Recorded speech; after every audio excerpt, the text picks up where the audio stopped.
sound effect? No, ask Varun. I don't know.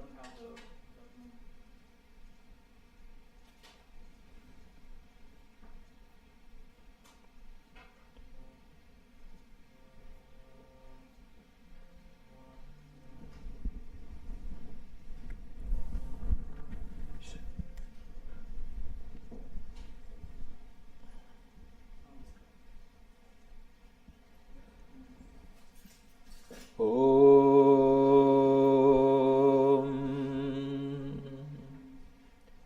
Guru Brahma Guru Vishnu Guru Devo Maheshwaraha Guru Sakshat Param Brahma Tasmai Shri Gurave Namaha Ajnana Timirandhasya Jnananjana Shalakaya Chakshurun Militam Yena Tasmai Shri Gurave Namaha Tumeva Mada cha Pita Tvameva Tumeva Bandhuscha Sakha Tvameva Tumeva Vidya Dravinam Tvameva Tumeva Sarvam Amriteshwari Ma Tumeva Sarvam Amriteshwari Ma Tumeva Sarvam Amriteshwari Ma.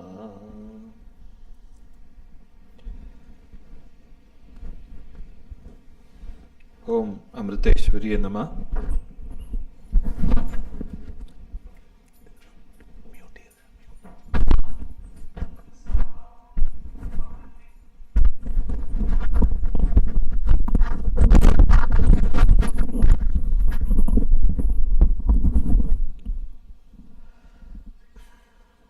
We'll now start with a short meditation. Kindly sit straight and make sure your vertebral column, your spinal column is erect.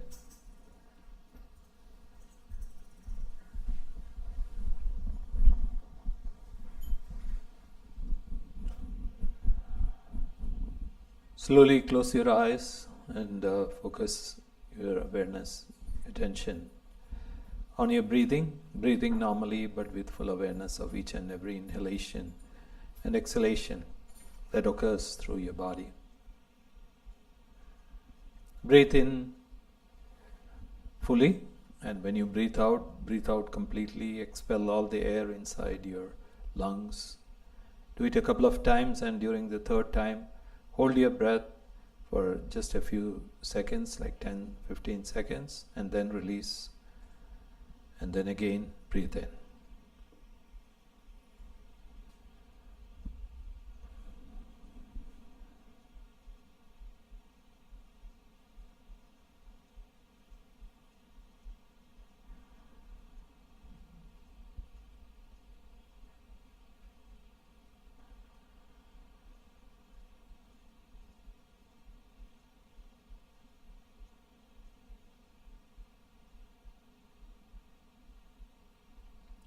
And now we'll chant the Om, the primordial sound, the sound of this universe. And as you chant Om, imagine the sound to arise from your navel area and visualize the sound going upwards along your spine, towards and above your head, cleansing the body, the mind, and the atmosphere around you. Now kindly take a deep breath.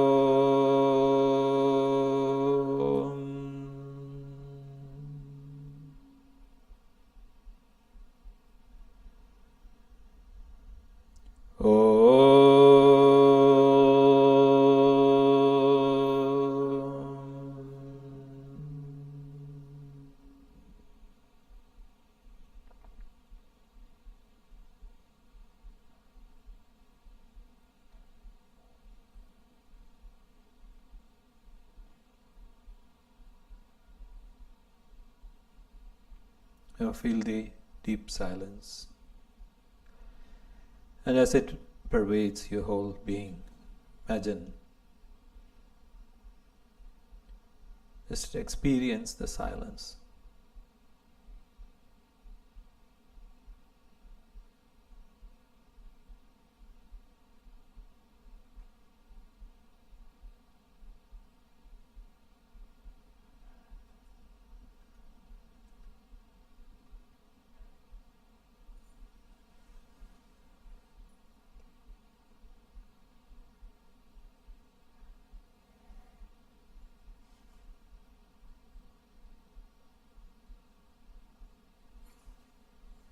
Once again, focus on your breathing normally, but following your breath, each and every inhalation and exhalation.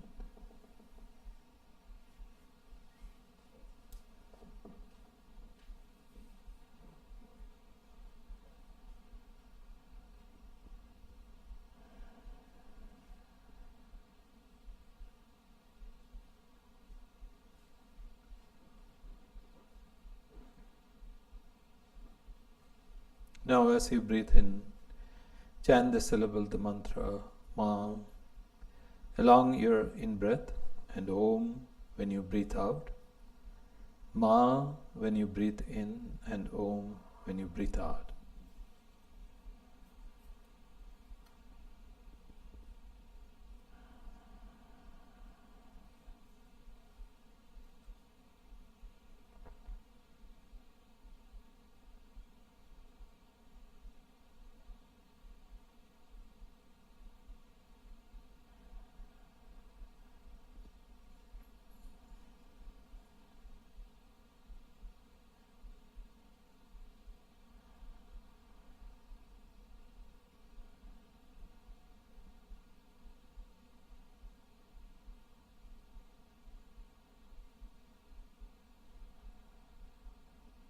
Ma is a representation of divine love, and Om, divine light.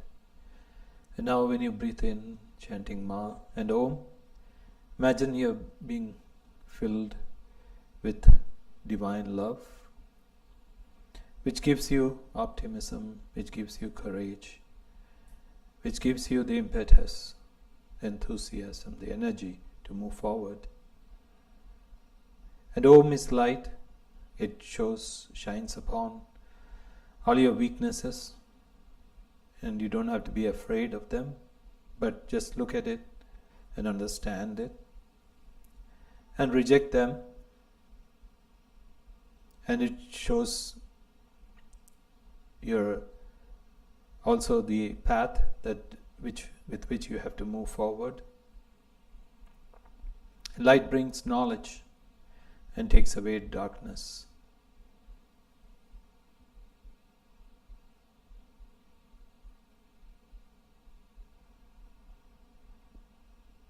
And feel both the love and light within your heart.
slowly and slowly the vibrations of love and light of Ma and Om becomes more and more subtler, and just you feel the vibrations of Ma and Om, just feeling the love, the divine love and light in your heart.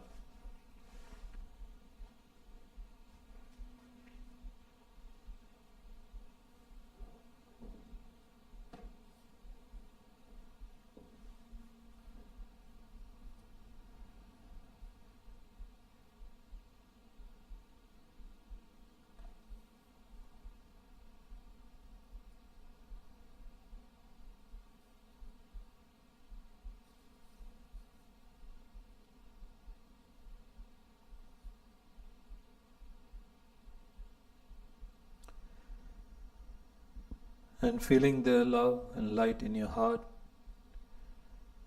which has the qualities of also bliss, of peace, of compassion.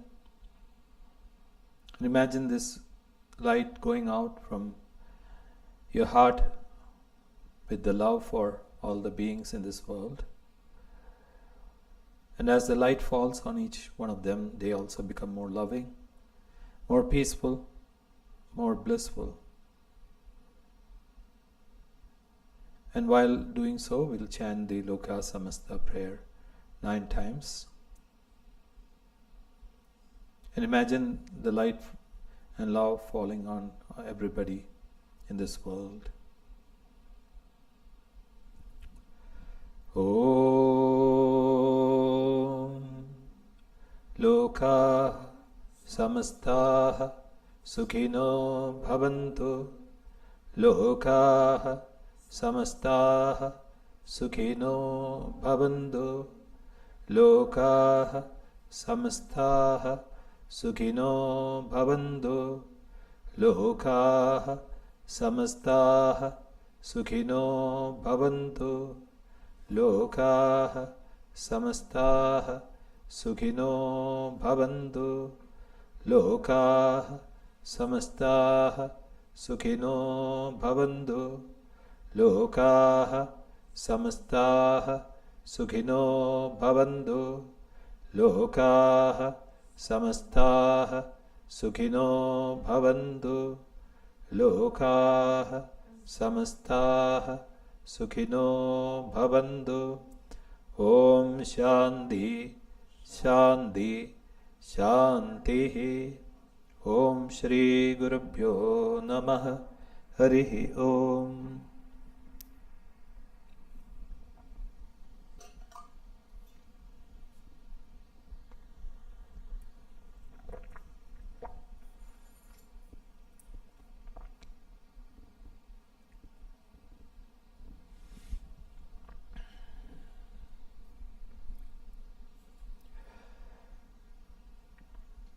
Om Sadashivasamharambham Shankaracharya Madhyamam Asmadacharya Paryandam Vande Guru Paramparam Srude Smriti Purananam Alayam Karunalayam Namami Bhagavatpadam Shankaram Logashankaram Shankaram Shankaram Shankaram Shankaracharyam Keshavam Bhadarayanam Sutrabhashya Kritau Vande Bhagavandau Punapunaha Ishwarau Gururagmedi Murti Bheda Vibhagine Vyomavakt Vyapta Dehaya Dakshinamurtaye Namaha.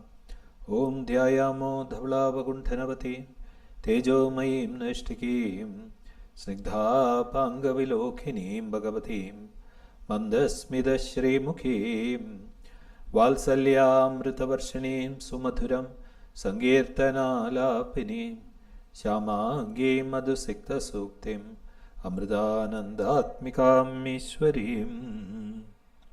Om Amriteshwarye Namah. Om Amriteshwarye Namah. Om Amriteshwarye Namah.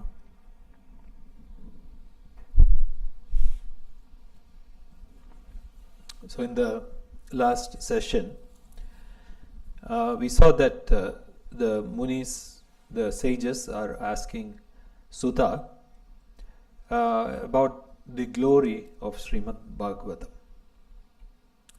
And I was explaining to you also that the Jivatma, the individual soul should have done tapas in many births, that is austerities, even to listen to this story. And I was also saying that it's not merely a book, but the Vedanta Saram, which is the essence of Vedas. And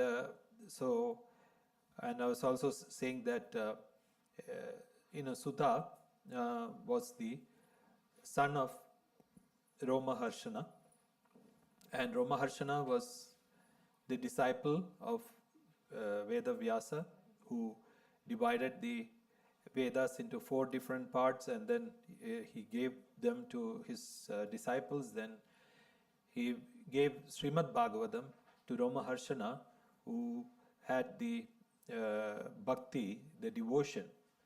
And so then what happened was Romaharshana is actually imparting it to his son Sutta.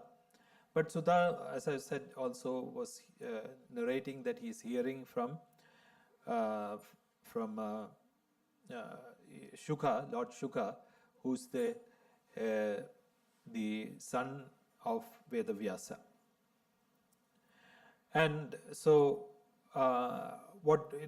this first of all, then not to get confused again, let me tell you that this is happening in the Naimishika but when Shuka was telling the story, explaining the Bhagavata, it was in the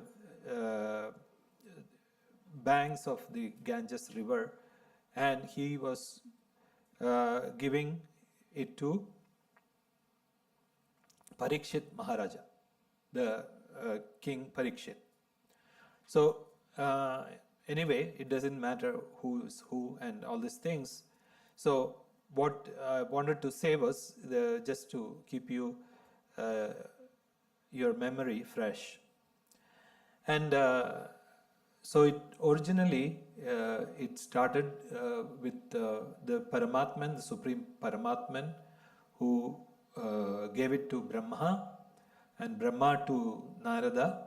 Brahma is the creator, and then to Narada, and from Narada to Vyasa, and Vyasa to Shuka and Parikshit.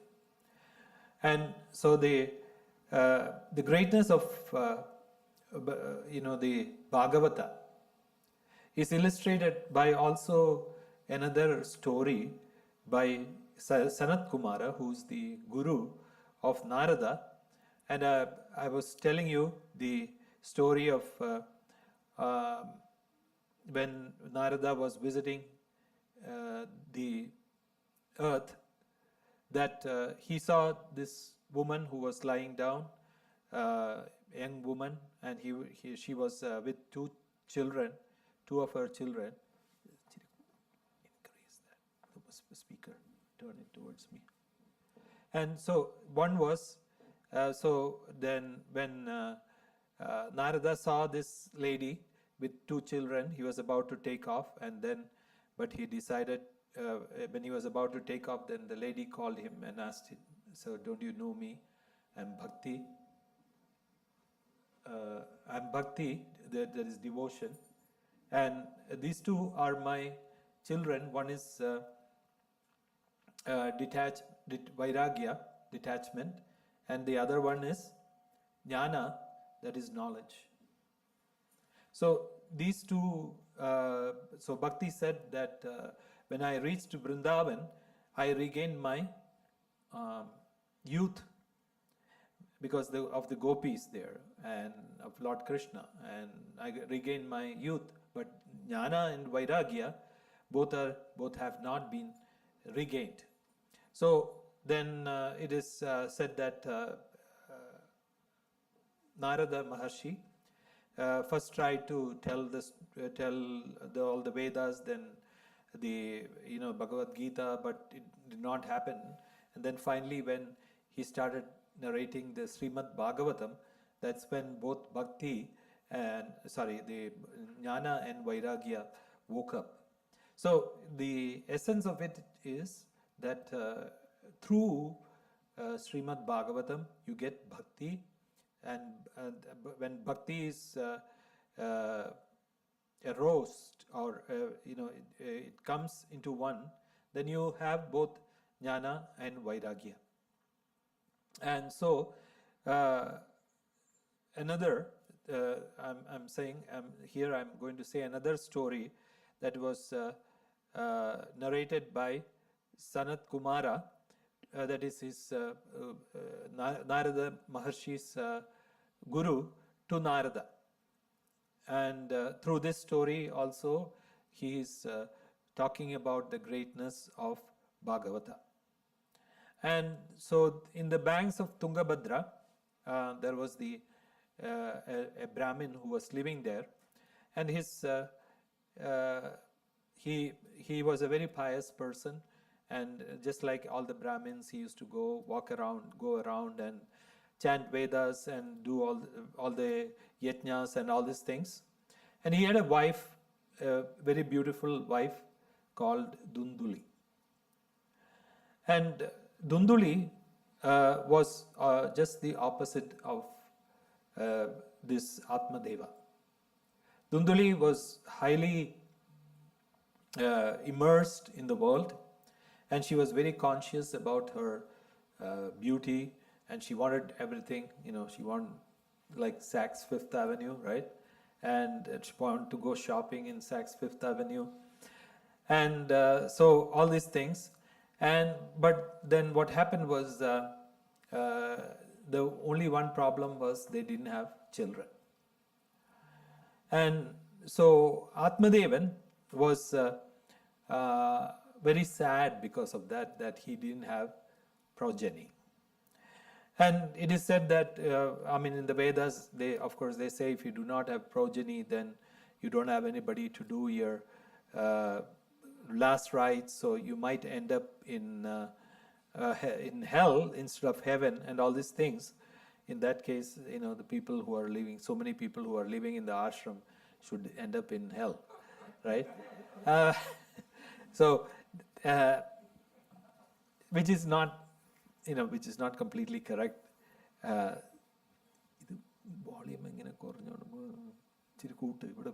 just increase the volume. Feedback. Just turn it slightly towards that side and increase it, because okay, or bring it closer. I don't know. Okay. So what happened was,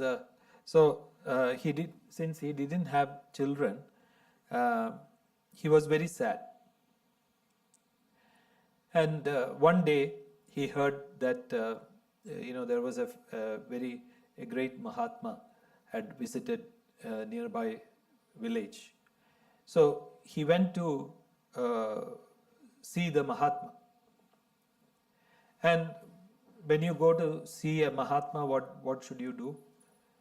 First of all, just as I was saying earlier, you should not ask for anything, right? And you should not ask for anything, because the Mahatma can give you the highest, a realized saint can give you the highest of all the worldly and spiritual treasures, which is the boon of realization. But since Atmadeva was very sad about not having children, and since he did not feel that he was content because he didn't have a child, and as we know, this is the problem in our lives. If we don't have a child, here it is only a child, but there are other things, like when we have a ordinary car, then we say that, I don't have a Mercedes or Tesla. Then you work, then you get a Tesla, then you are not satisfied with the Tesla. Then it goes like that. The desires go one after the other. So if you start chasing the desires, there is no end to it. So what happened was, he went to the saint, and started crying. So the saint asked him, "Why are you crying, my son?" So the Atmadevan said, "Sir, I don't have a son. I don't have progeny. I don't have son. So please, bless me. Bless me with a son." So the saint closed his eyes and looked at his future, and when he opened his eyes, said, "You're not going to have a child this birth, and not only this birth, for the next 7 births you won't have children." So hearing this, Atmadevan was so sad that he fell on the feet of the saint and said, "Please bless me with a child." So the saint, when people fall at their feet and surrender, they don't have another choice, right? And they have so much compassion. And in another sense also, if their desires are not fulfilled, what happens is they cannot realize also. So they cannot just let go of things. They don't get vairagya. And in their mind, this is what happens. We might have everything in this world, so just like somebody, a person like, a very rich woman, she might have everything, but she might not have a small diamond necklace that she saw somewhere. And she might be looking for it and searching for it, and at that time, that's when they die. So they don't die with their mind, which is with a contented mind, a mind which is peaceful. So their desire is what causes the sorrow in the mind. So the saints, knowing this, what they do is they fulfill the desires of their devotees, whatever they ask. As we know, when we come to Amma, that Amma first gives us this, right? We go to Amma and we ask for something. We ask for money, we ask for a job, we ask for a husband or a wife, and then Amma gives all these things, and finally we say, I'm done with all those things. Now, Amma, I surrender at your feet, so give me devotion. Finally. So that's what is here.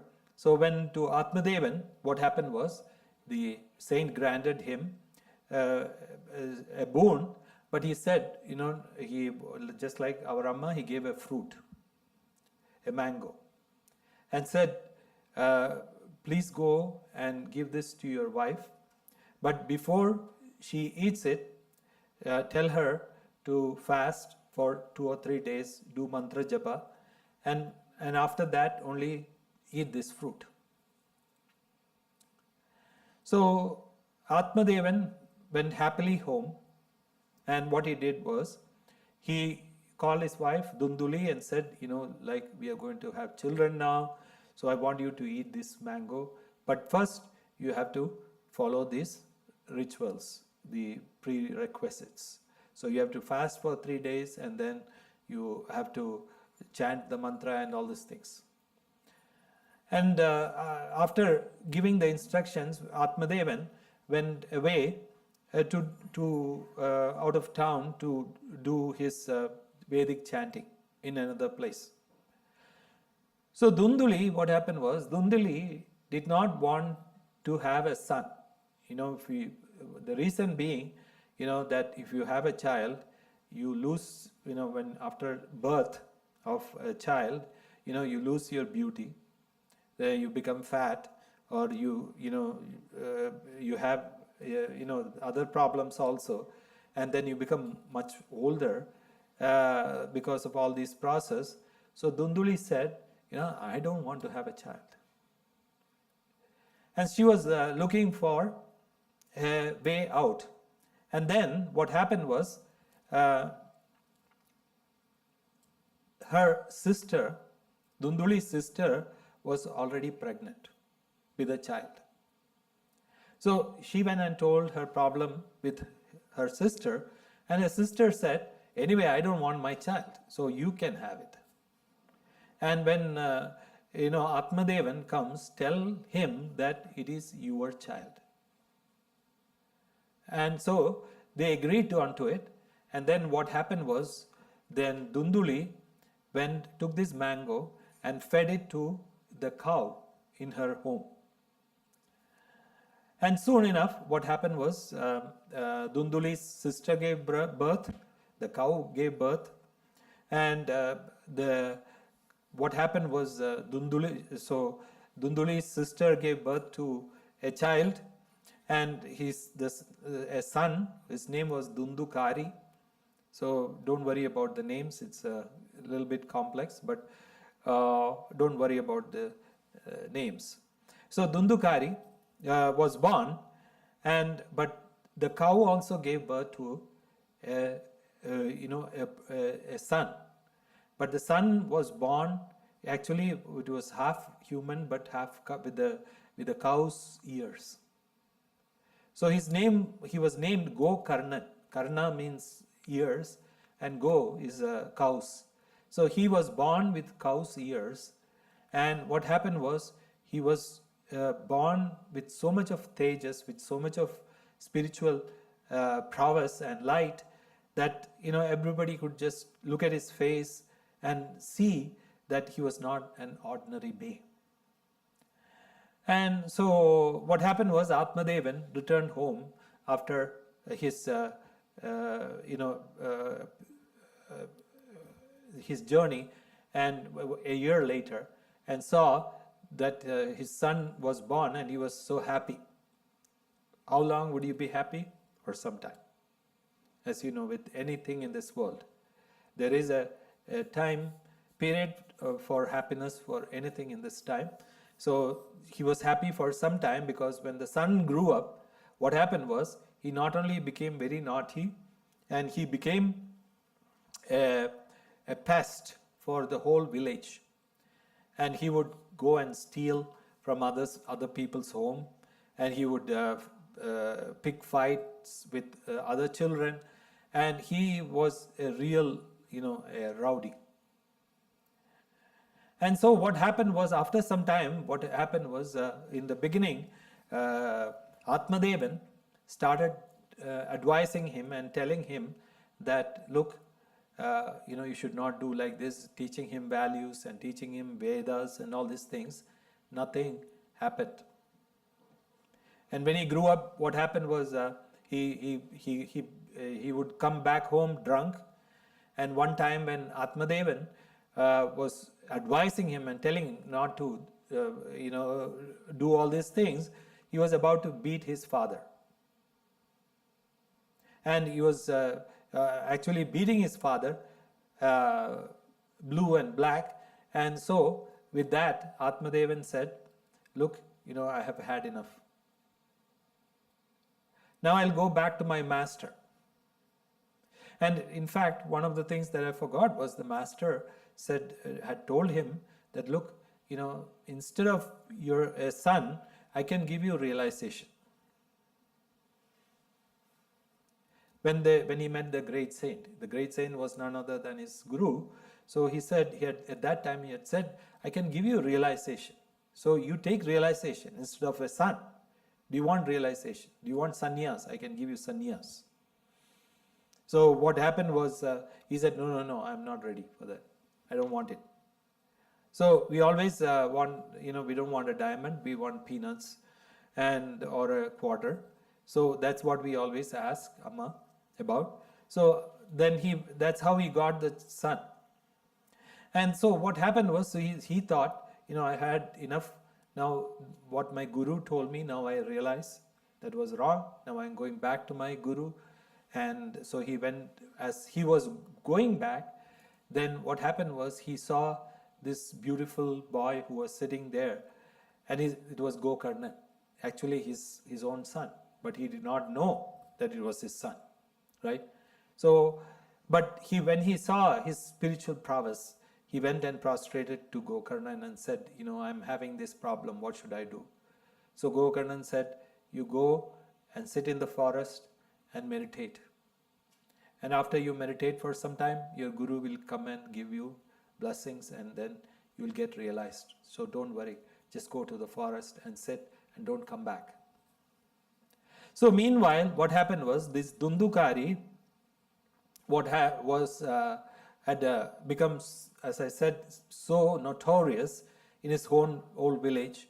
And what happened was, as when Atmadevan left, what he did was he brought about a bunch of prostitutes and started living with them in his own house. And so Dunduli, his mother, was just like a servant, treated as a servant. And she had to look after and serve all these prostitutes. So imagine that. So one day when she went and complained to Dundukari, his son said, okay, if you're not happy, just leave the house. Go wherever you want. I don't care. So what happened was, this is exactly what happens to a person who does not have a spiritual background. So just because she was not spiritual, but Atmadevan was spiritual. So he took the spiritual path, but what Dunduli did was she went and committed suicide right in front of the well. She jumped into the well and died by committing suicide in her home. And so, of course, the son was happy that, he got rid of his mother. And then what happened? He started living with these prostitutes. And one day what happened was, when he brought back home some money, the prostitutes thought, we should take away all this money. And what we should do is, we should just get rid of this guy. So what they did was, they took the money, and not only that, they tried to choke him and kill him. But he did not die. So what they did was they took, the flames, the coal, the burning coals from the fire and the burning wood, and put it inside his mouth. And he died excruciatingly. And so what happened was, meanwhile, Gokarnan, who did not, who had no sense about what was happening. So when he went on a spiritual journey, and when he met his guru told him that, look, this is what is happening. So first you should go and do the last rituals for your parents, because there's nobody has done anything for them. So you should do that. So he did the rituals, and he also said, your brother died this way, so do rituals for your brother also. So he did all the specified rituals for his brother, because he died in an unnatural death. So he could not get a astral body, because they say if you die in an unnatural way, it takes a long time to get another body. So what happened was, he did all these things, and then he came back home. And when he came back home, what happened was, as he went to his home, the ancestral home, and as he was lying down and he was about to sleep, he could feel that something was wrong. He could not fall asleep. Something was disturbing him. And finally, what happened when he sat and then he closed his eyes and meditated, then he realized it was his brother. And then he thought, I did so many last rites in Gaya, that is in Benares, and in the Ganges. So what happened to him? So then when he called the spirit, but the spirit was not able to talk. Then finally he sprinkled water after chanting mantras. Then the spirit was able to talk, and his brother said, look, even if you did so many of these austerities, it had no effect on me, because all these austerities will affect in one sense, it will affect the physical body. But if the subtle body has to get released, it has to get released because of the jnana, the knowledge that I am the supreme consciousness. So what you have to do is, you have to do something else for me. So Gokarnan again meditated, and when he meditated, then he got the answer from within that he should chant the Srimad Bhagavatam. And what he went and announced to all the people in the village and invited them for chanting the Srimad Bhagavatam for 7 days. And for his brother, what he did was, he had a pole made of bamboo. And so what he did was, he put the pole so where this spirit could come and rest. But if the pole was not there, the spirit would have been wandering. So he put the pole and chanted the mantra, and so where the spirit can come and sit and hear Bhagavata. And each day what happened was, he said that after the end of each day, there was a hole in the bamboo stick, which was the essence of that, one of the bondages of the spirit was breaking.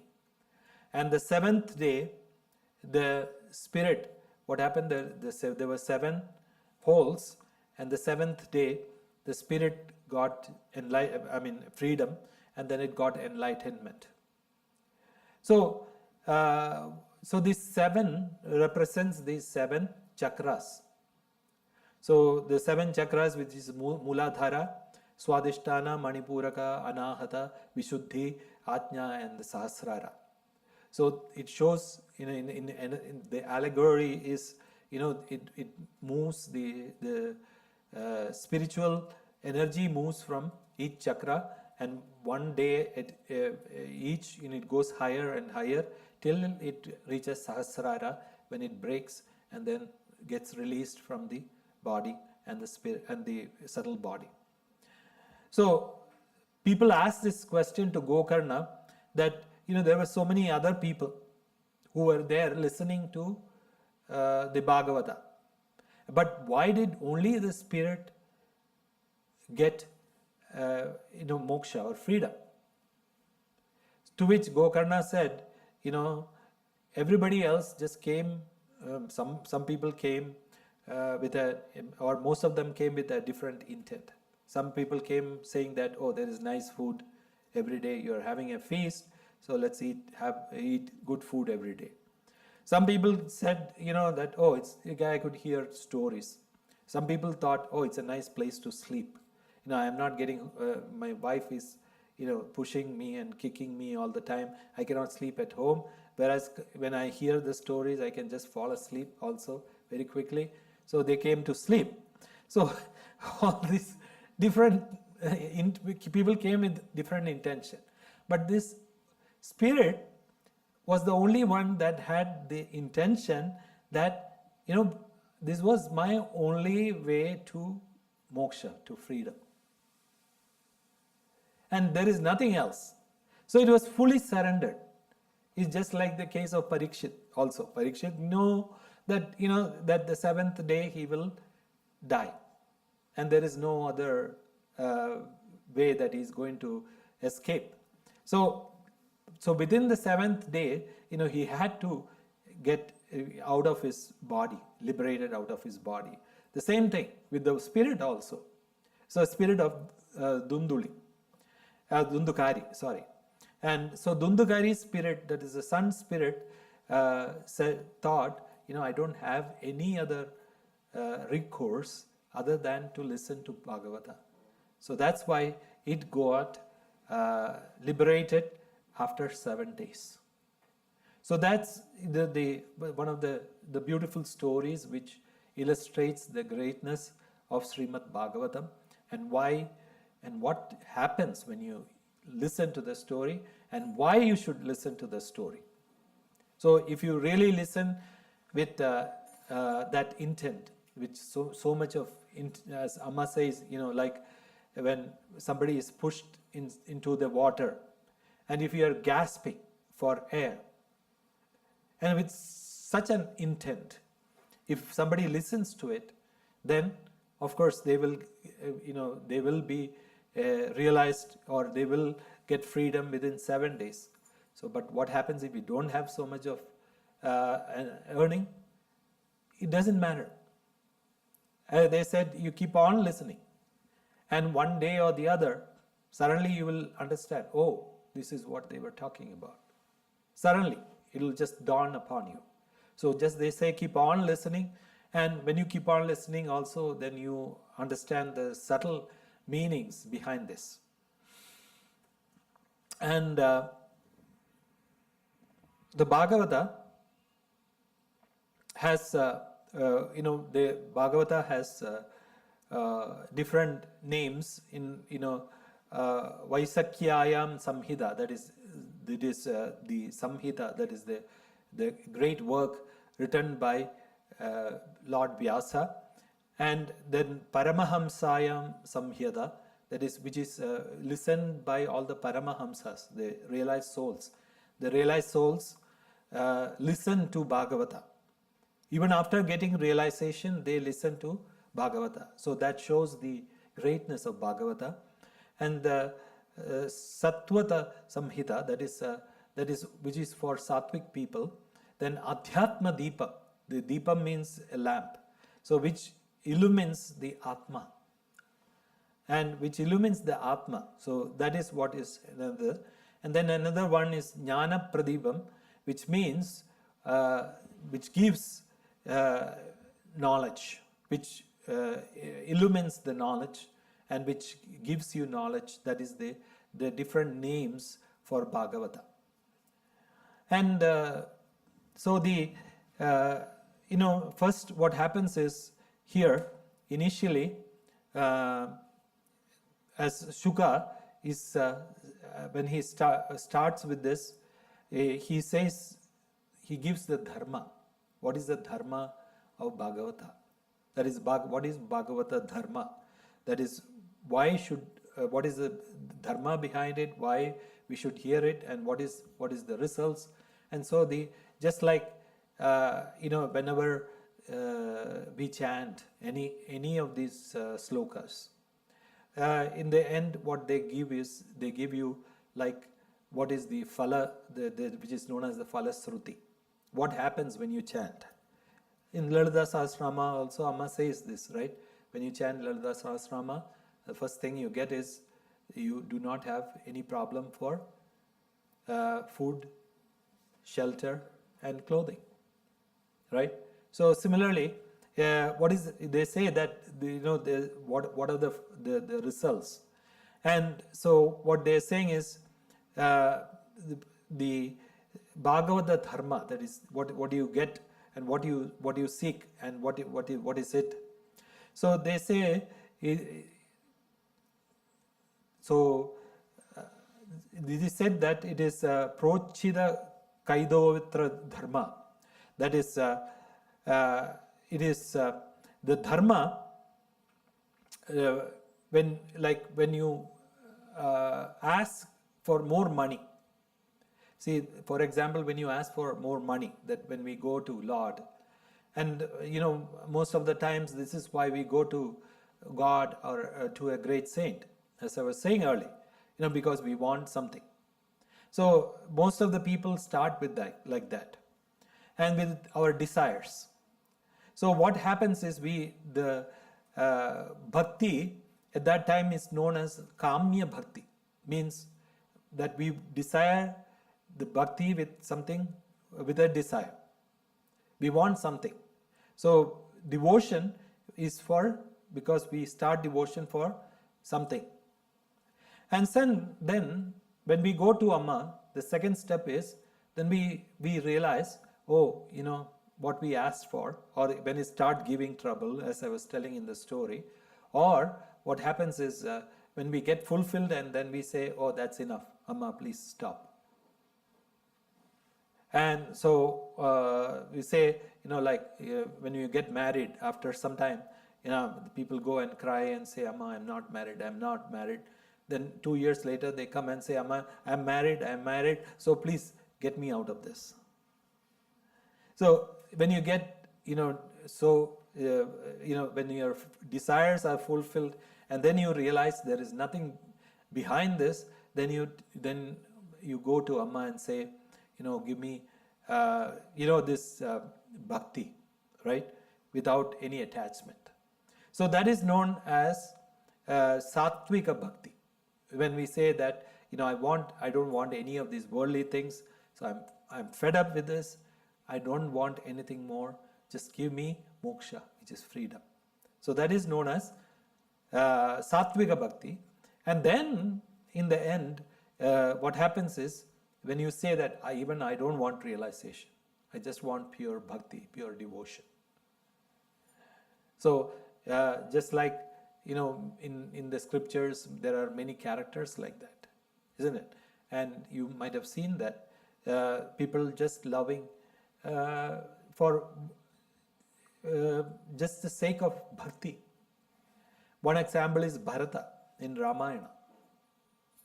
Bharata, the brother of Rama, was, so devoted to his brother that he did not rule. Even if he had the chance to become the king, he did not rule the kingdom. He didn't want to rule the kingdom. And then Lord Rama said, look, you have to go and rule the kingdom as if I am ruling your kingdom. So that's when he realized that he had to go back. And then he also said to Lord Rama that if you do not come after 14 years, what did he say? If you do not come back after 14 years? Do you remember? Anybody remembers? Huh? He said he will have a pyre, build a pyre and jump into the pyre and commit suicide. So such was his devotion to Lord Rama. And Ramayana, there is another example also of a boatman who was taking, Amma said this story recently. The boatman who was taking Lord Rama, when he reached the forest, he had to go across a big lake. So the boatman came, and the boatman, was a ardent devotee of Lord Rama, and because he was so intent on seeing Lord Rama, that was another reason why Lord Rama sat on his boat.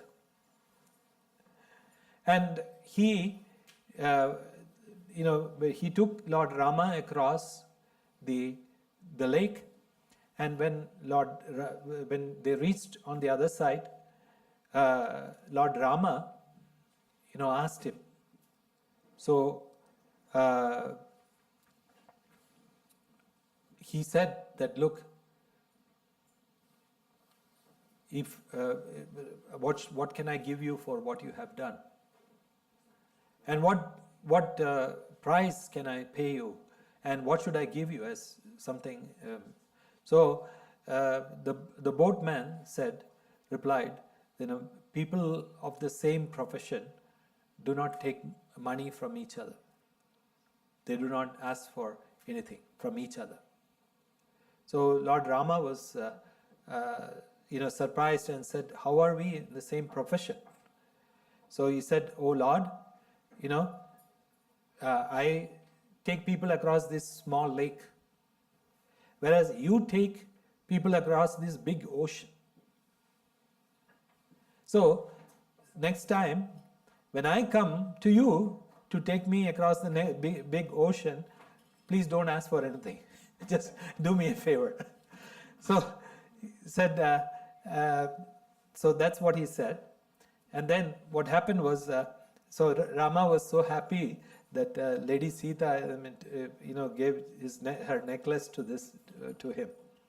And so what happened was, so when that Parabhakti is aroused in somebody, when Parabhakti comes in someone, then what they do is they do not even ask for moksha or freedom. They are just there. So the what happens is as I said, there are three types of bhakti.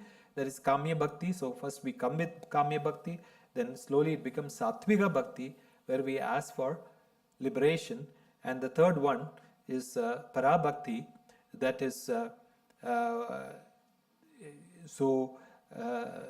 when Para Bhakti comes, that is what it says, Prochida Kaitovatra Dharma, that is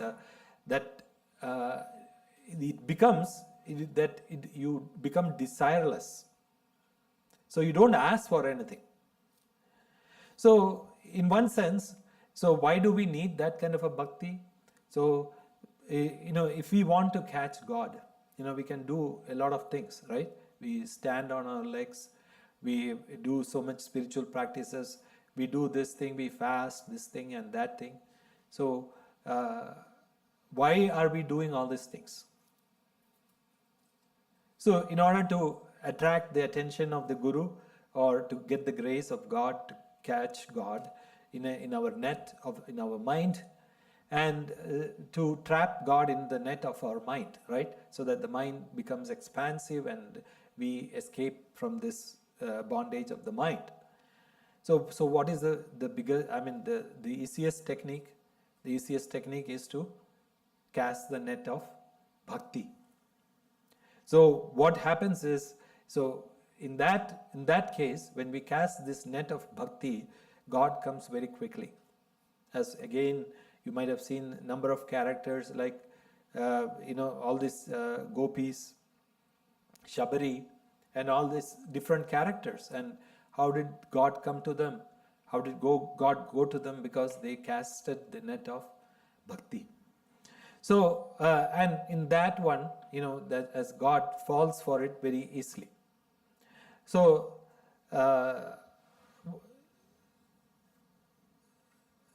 what happens is, it says that when we read the Bhagavatam, so the Bhagavatam, of course, it takes us to that level of Para Bhakti. That is one thing.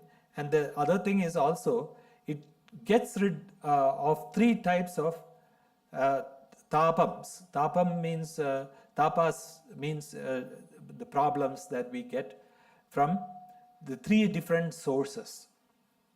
One is the problems in the world, which is known as laukikam. So you have, like the government, or lack of money, or lack of food, or from problems from children, or not having children. So all these are different types of problem from the world. The second one is sharira tapam. Tapam means from sharira, there is a body. The body becomes old, then it starts paining, then it gets disease. Then it also, like the coronavirus is a beautiful example of that, sharira tapam. Because why are we suffering now? Because of sharira tapam. And the third one is they say the manasika tapam, the tapam that arises from the mind. It's due to the raga dvesha, because of our likes and dislikes, because of our all the subtle vasanas. So that is also, it is also known as adhyatmikam, adi bhaudikam, and adi daivikam. So these three different types of problems also come to us, and these three different types of problems are also taken away by listening to Bhagavata. So then, as I said earlier, what happens is, so what do we have to have? What is the quality, or what is the qualification necessary to have? As I said earlier, in the Vedas, we had all these different types of qualities: Shama, Dama, Vairagya, all this Shat Sampattihi, all different types of all mumukshutvam, and all these things are needed. But for listening, for the Bhagavata, all we need to have, the quality that we need to have is the desire to listen. And so that is the only quality that is required. So what is the subject? As we said, Lord Krishna is the subject. And so from the beginning till the end, we are talking about Krishna only. And when we say that here, as I said earlier, that when we say Krishna is not just a deity. Krishna is the supreme consciousness. Krishna is a representation of the supreme consciousness, and that's why we say Satchidananda Rupaya Vishotpatyadi Hedave. So when we talk about Vishnu, so that is what we Satchidananda Rupaya, that is who is the embodiment of Satchit and Ananda. So that is the supreme consciousness. So here the other thing is also the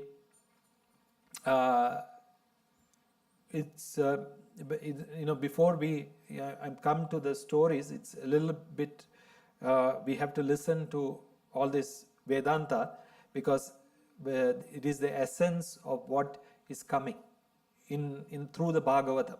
Because everybody thinks, oh, it's a bunch of stories.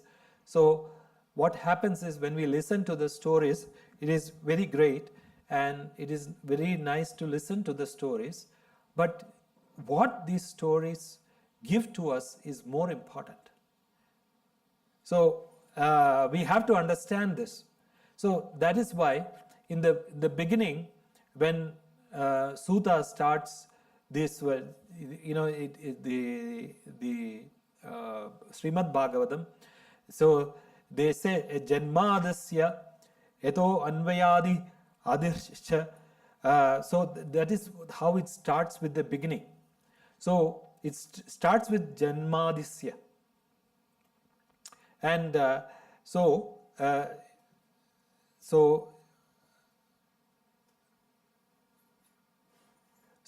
is Janma Adi Yasya. That is what is Janmadisya is Janmadyasya. That is how if it is divided into 3. So when you take these words and Janma Adi Yasya. And so what happens is, so he's saying that, what is the subject of the Srimad Bhagavatam? So it is because we do not know about Brahman, right? So we do not understand.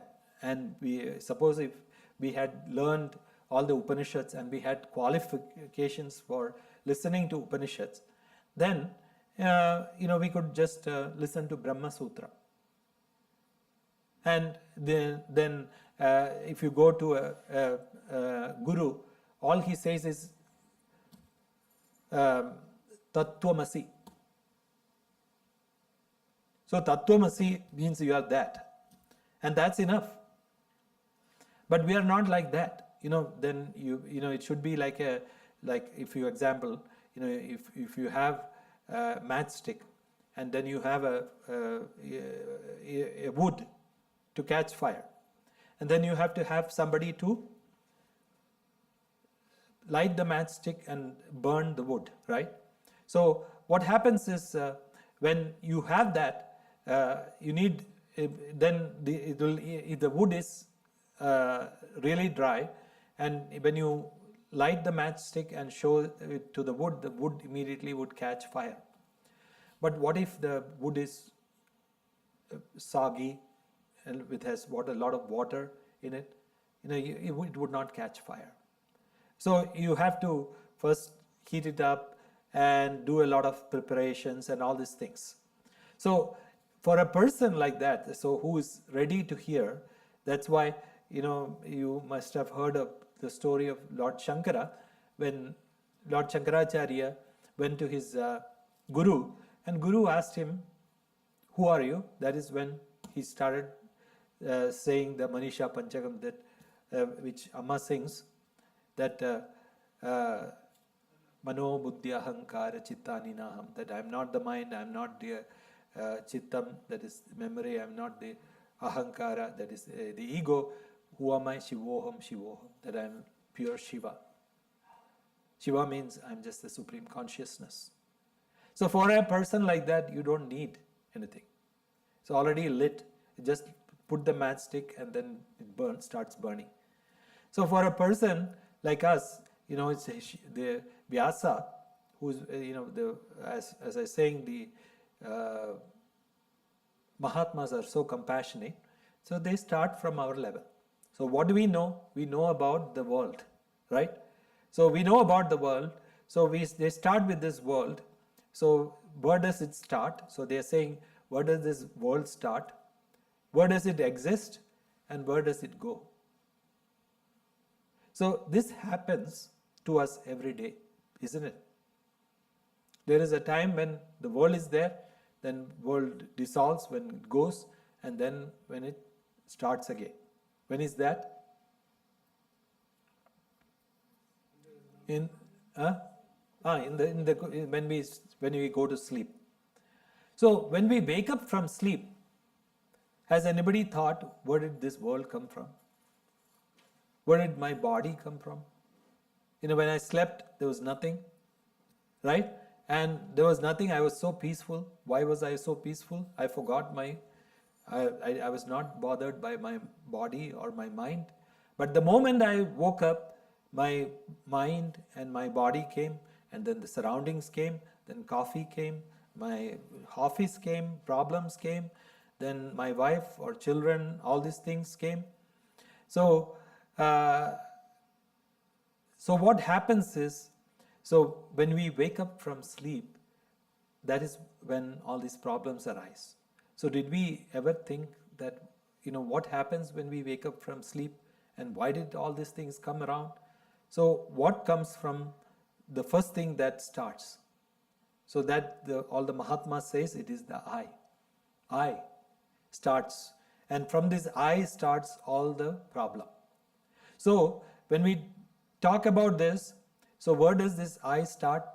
And when we say, when we know, of course, naturally, when we talk about the I, we talk about the body, right? So where does this body come from? The body came from the, Panchabhutas, which is the earth, the 5 elements. And so when the body comes, it comes from the Panchabhutas, the 5 elements, and then when the body goes away, it goes back to the earth. And Amma says that, Oripidi charamai mannodu cherunna. That is, you become a handful of ash, oh Manija, that is, oh man. At the end, what happens? You become a handful of ash, and then you go back to earth, and become the earth, and become the soil. So that's what is happening to the body. And where did it come from? Where did it start? So this is what is known as, so that is why we are saying, so, but in one sense, we know that we are not the body, we are not the mind, we are the Supreme Consciousness. But the problem is, we have the wrong identification. We identify with the body and not with the Supreme Consciousness. And somewhere in our, in our spiritual being, we know that we are immortal. But this immortality is projected on the body, and we think that the body is going to last forever and the body will not die.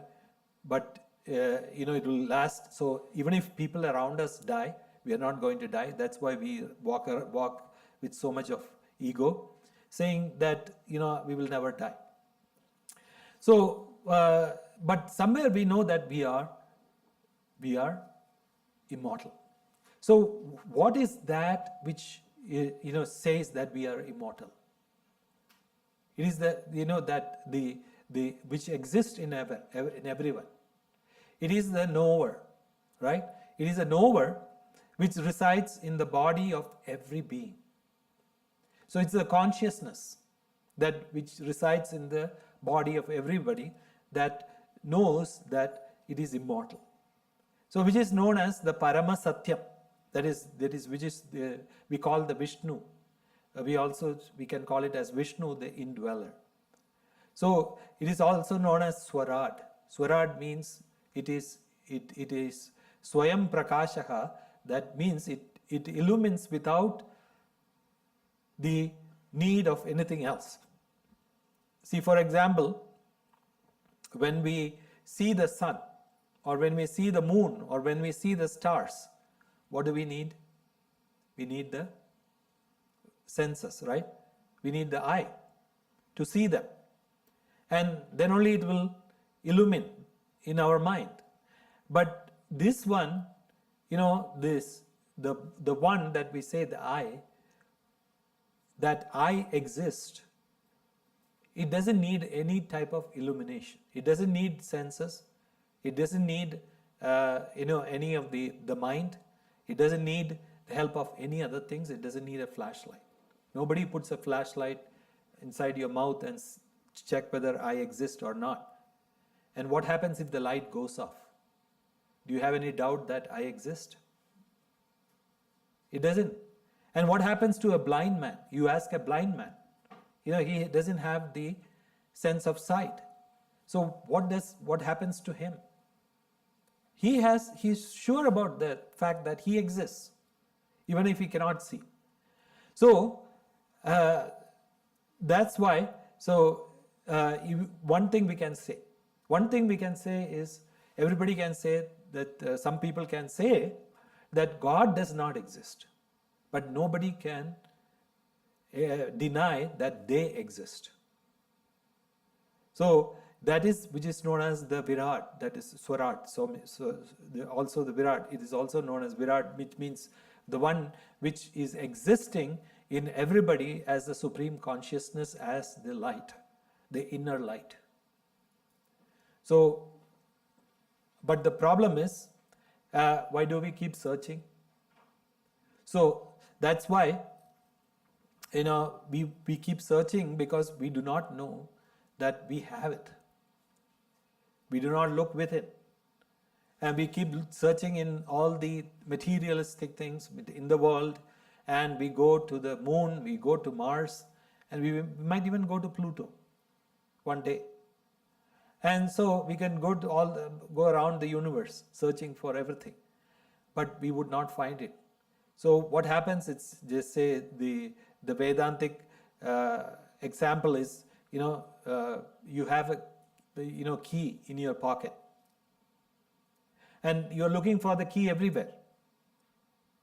And what happens is, you are in a urgent need to go out, and you have to take your car, but you cannot find the key.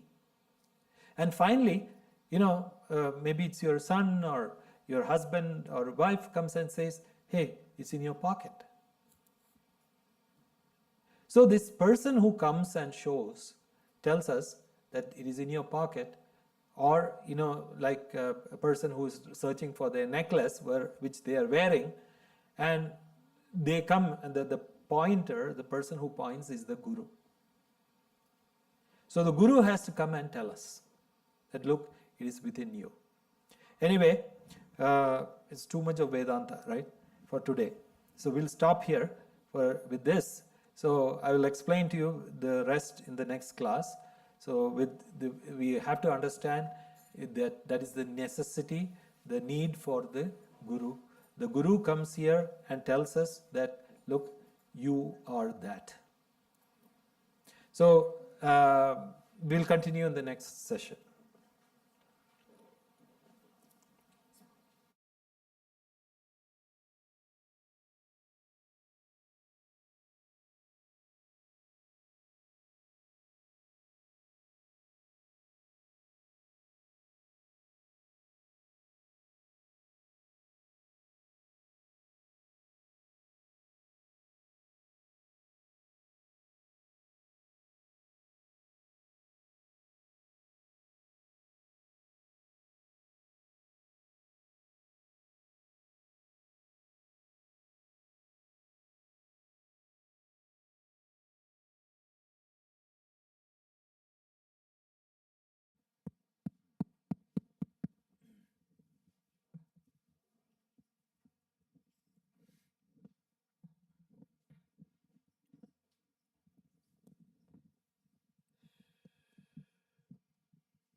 Bhajanamritam, Volume 2, page number 22, 222.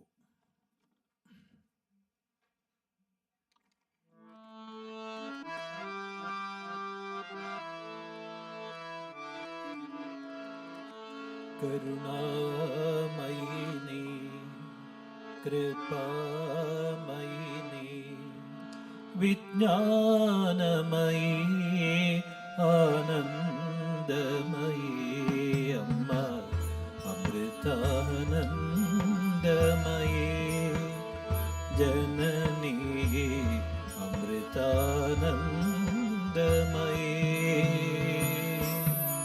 Karuna.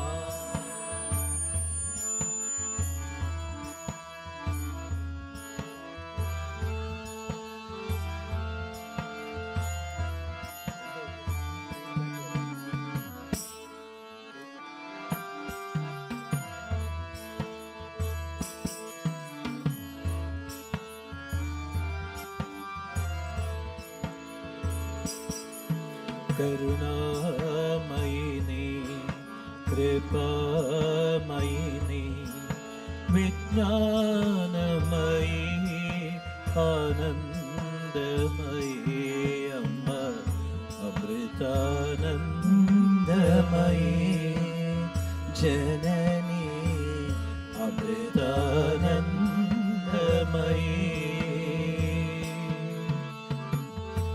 Vigna Vinasini, Vinayaka Janani, Divyamayi, Amba Vidyamayi,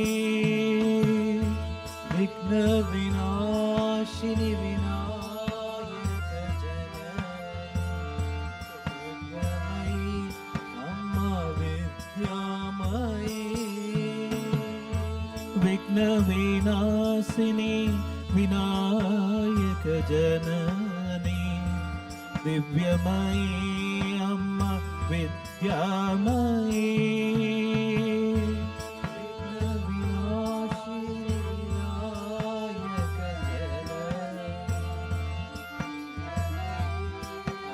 Vinayaka Janani, Buddhi Pradayini, Veda Swarubini,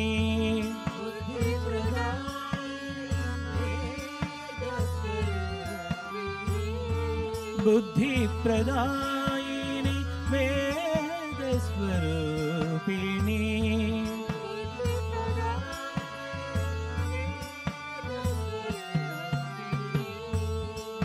Bodhamayi, Amma Satchinmayi, Amma Amritanandamayi, Janani Amritanandamayi, Karunamayini,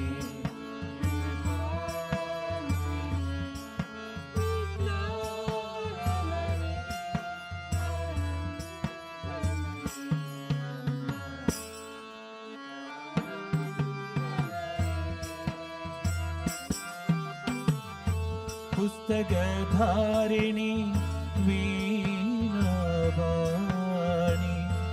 Brahmaswarubini, Saraswati,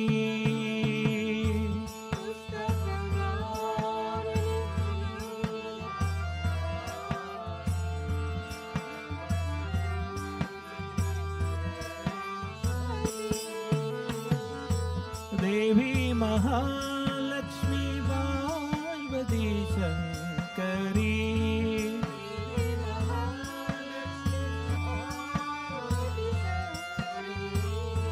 Adi Parasakti, Jagadambike, Amma Amritanandamayi, Janani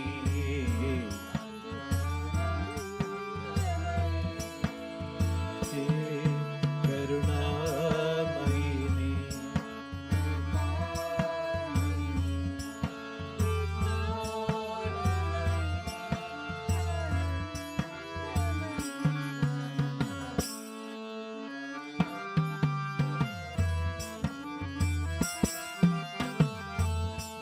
Amma Vishnumayi Shaktimayi Shiva Shaktimayi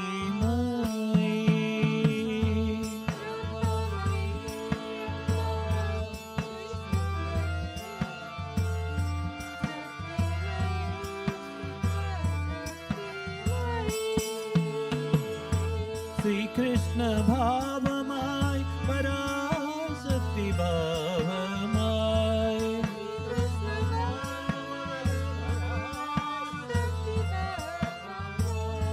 Sri Krishna Bhavamai Parasakti Bhavamai Sri Krishna Bhavamai Parasakti Bhavamai Kataruliyena Jagadambige Amma Amritanandamaye Janani Amritanandamaye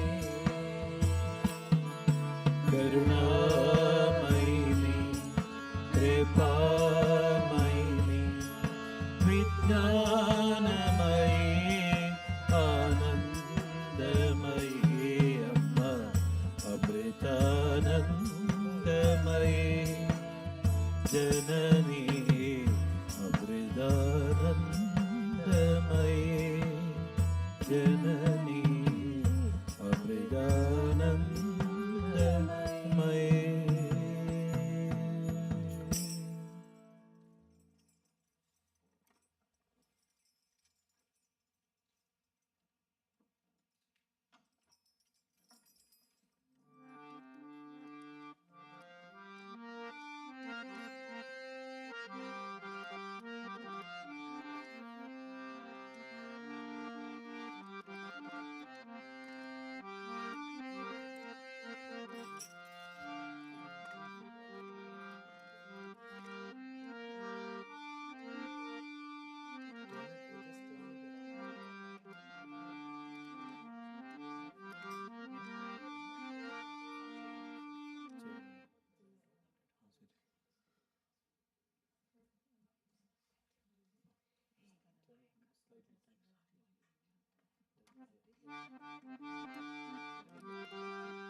Volume 6, page 80. 80, Volume 6. Hey Gananayaka. Hey Gananayaka Siddhi Vinayaka Mangalamurti Swami Mangalamurti Swami Hey Gananayaka Siddhi Vinayaka Mangalamurti Swami Mangalamurti Swami Gananayaka Siddhi Vinayaka Mangalamurti Swami Mangalamurti Swami Gananayaka Siddhi Vinayaka Mangalamurti Swami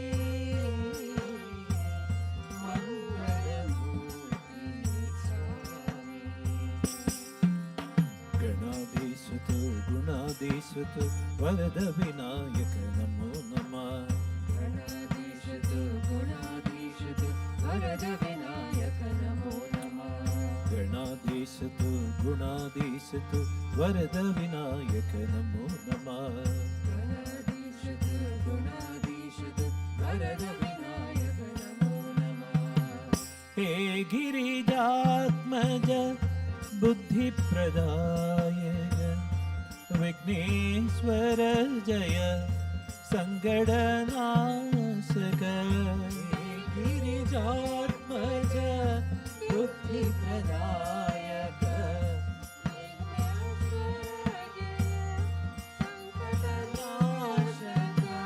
Sukha हरता तू, दुख हरता तू, सुख करता तू, दुख हरता तू, विश्व विनायक नमो नमः। सुख करता तू, दुख हरता तू, विश्व विनायक नमो नमः। गणाधीश तू, गुणाधीश तू, वरद विनायक नमो नमः।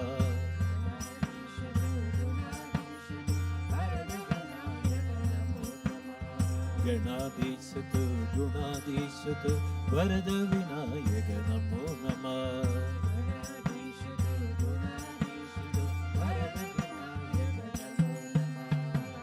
हे चिंतामणि शुभ फलदायक बल्लालेश्वर जय विश्वेश्वर। हे चिंतामणि शुभ फलदायक बल्लालेश्वर जय विघ्नेश्वर। लंबोदर तू, सर्वेश्वर तू, लंबोदर तू, सर्वेश्वर तू, सन्मतिदायक नमो नमः। लंबोदर तू, सर्वेश्वर तू, सन्मतिदायक नमो नमः। गणाधीश तू, गुणाधीश तू, वरद विनायक नमो नमः। गणाधीश तू, गुणाधीश तू, वरद विनायक नमो नमः। गणाधीश तू, गुणाधीश तू, वरद विनायक नमो नमः। गणाधीश तू, गुणाधीश तू, वरद विनायक नमो नमः। हे महागणपति पाप विनाशक गणेश्वर जय विघ्न विनाशक। हे महागणपति पाप विनाशक गणेश्वर जय विघ्न विनाशक। मयूरेश्वर तू, परमेश्वर तू, मयूरेश्वर तू, परमेश्वर तू, अष्टविनायक नमो नमः। मयूरेश्वर तू, परमेश्वर तू, अष्टविनायक नमो नमः। गणाधीश तू, गुणाधीश तू, वरद विनायक नमो नमः। गणाधीश तू, गुणाधीश तू, वरद विनायक नमो नमः। गणाधीश तू, गुणाधीश तू, वरद विनायक नमो नमः। गणाधीश तू, गुणाधीश तू, वरद विनायक नमो नमः। गणाधीश तू, गुणाधीश तू, वरद विनायक नमो नमः। गणाधीश तू, गुणाधीश तू, वरद विनायक नमो नमः। गणाधीश तू, गुणाधीश तू, वरद विनायक नमो नमः। गणाधीश तू, गुणाधीश तू, वरद विनायक नमो नमः।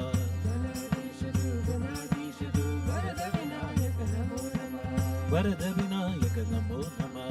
वरद विनायक नमो नमः। वरद विनायक नमो नमः। वरद विनायक नमो नमः। वरद विनायक नमो नमः।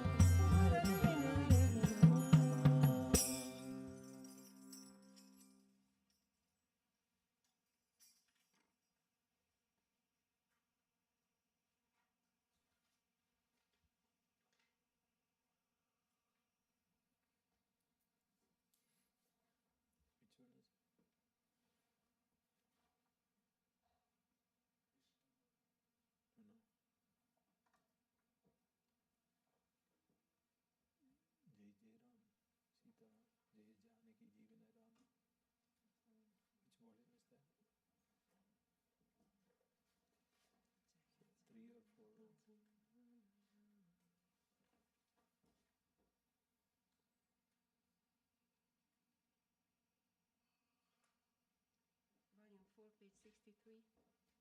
Volume 4, page 63. 63. Jaya Janaki Jivana Rama. Volume 4, 63. 63.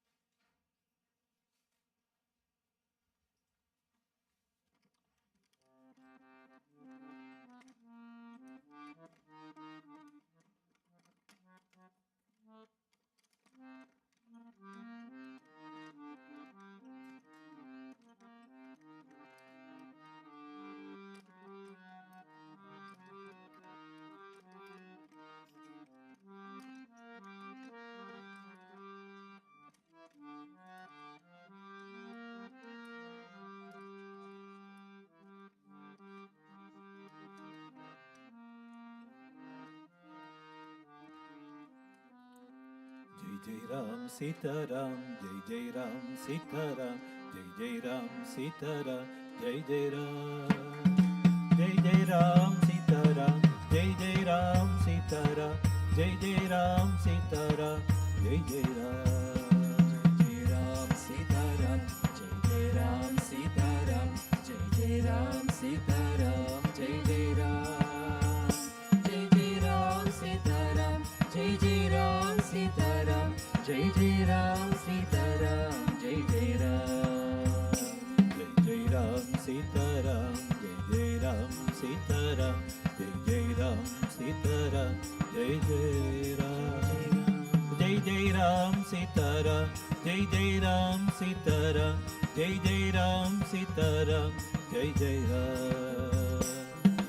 Ram Sita Ram, Jai Ram Sita Ram, Jai Ram Sita Ram, Jai Ram. Jai Ram Sita Ram, Jai Ram Sita Ram, Jai Ram Sita Ram, Jai Ram. Jaya Janaki Jivana Rama, Smar Kodi Manojna Sharira. Janaki Jeevan Rama, Smara Koti Manojna Sarira. Mithilapadi Hridaya Nivasa, Muni Manasa Padma Vihara. Nidhilavaya Hridaya Nihara, Mulimanasa Padma Vihara. Jai Jai Ram Sita Ram, Jai Jai Ram Sita Ram, Jai Jai Ram Sita Ram, Jai Jai Ram. Jai Jai Ram. Jai Jai Ram Sita Ram, Jai Jai Ram Sita Ram, Jai Jai Ram Sita Ram, Jai Jai Ram. Jai Ram Sita Ram, Jai Ram Sita Ram, Jai Ram Sita Ram, Jai Ram. Jai Jai Ram. Jai Ram Sita Ram, Jai Ram Sita Ram, Jai Ram Sita Ram, Jai Ram. Bharadanana Chandra Chakora, Marudatmaja Vandida Pada. Bharatanana Chandra Chakora, Bharatatmaja Vandita Pada. Dhrita Sayaga Chapa Manojna, Dasakandhara Darpa Vinasa. Saya Pratapa Manoja, Dasakandara Darpa Vinasa.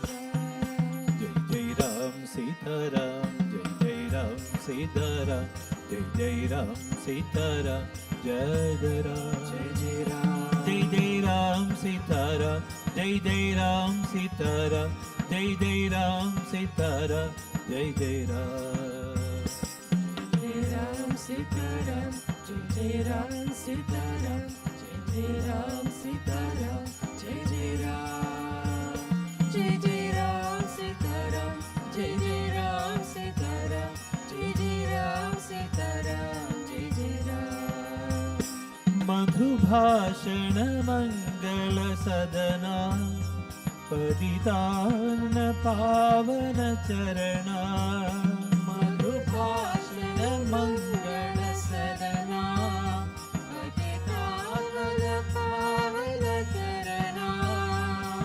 सागर सुंदर सुमुखा मृदुभाष मनोहर वदना सुख सागर सुंदर सुमुखा मृदुहास मनोहर वदना रघुवंश शिरोमणि रामा चिरसौख्य विदायक रामा रघुवंश शिरोमणि सरमा चिरसौख्य विधायक रामा मृति जन्म विमोचन रामा जय राघव जानकी रामा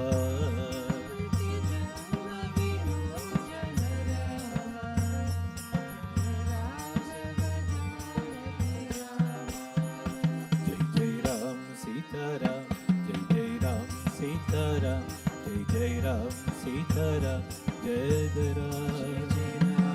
जय राम सीताराम जय जय राम सीताराम जय राम सीताराम जय जय राम सीताराम जय जय राम जय जय राम सीताराम जय जय राम सीताराम जय जय राम सीताराम जय जय राम सीताराम जय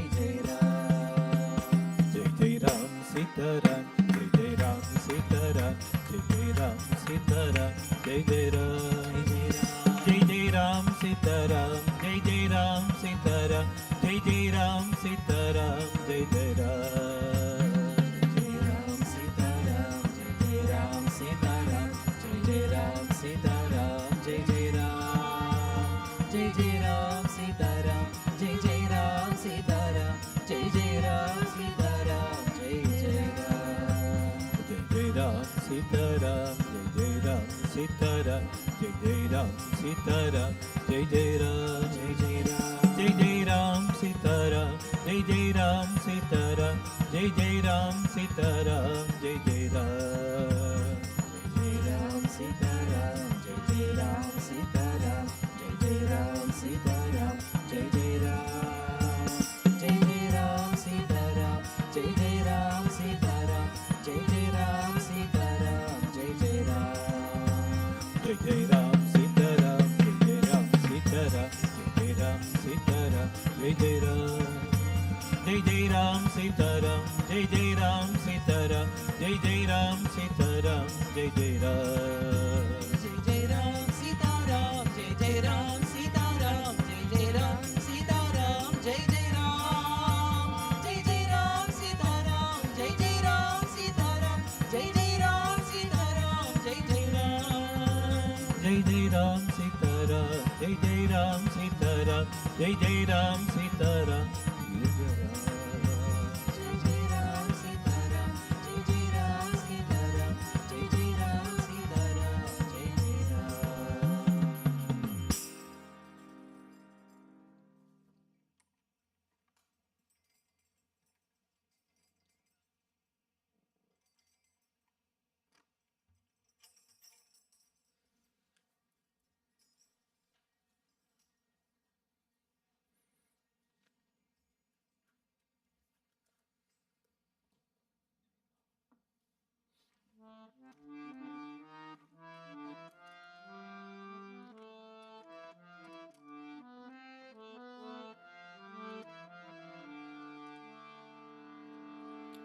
जय मां जय मां जय मां जय मां जय मां जय मां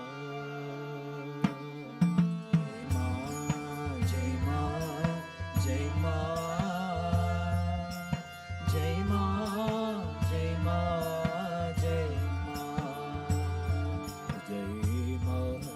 जय मां जय मां जय मां जय मां जय मां जय मां जय मां जय मां जय मां जय मां